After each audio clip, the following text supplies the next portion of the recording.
Well, hey there, my name is James and I'm the worship leader here. We hope you had a Merry Christmas and a Happy New Year. As we begin our first Sunday of the year, we have some things coming up for you and your family. Take a look. In high school, a friend of mine asked me why the Bible is true, because to him, it was just a bunch of fairy tales. Now, I told him it's true because, well, it says it's true. Bam! Case closed. Except that he said, yeah, but the Quran, it says that it's true, and well, the Hindu Vedas, they say that they're true. So what makes the Bible really true?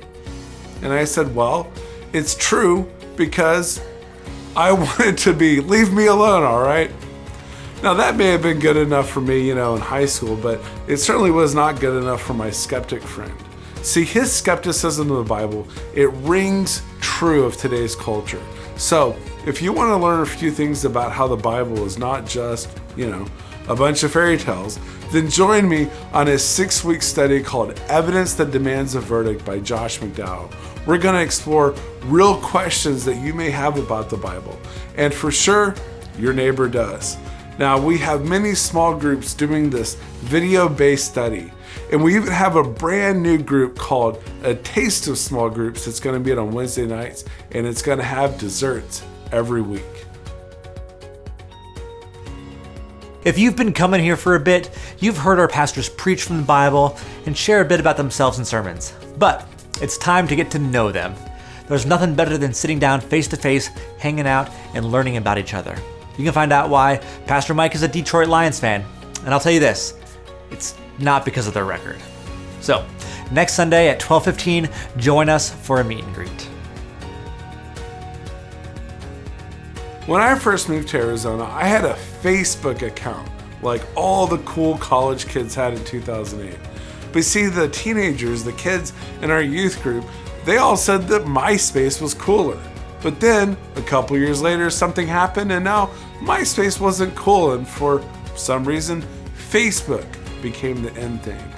But then, for some reason, they all moved to Instagram, then to Snapchat, and now to whatever the latest thing is. And I gotta tell you, as a youth worker and also as a parent, it's exhausting to keep up. I gotta say, one of the hardest things about being a parent is that you often feel helpless and alone when dealing with real difficult situations.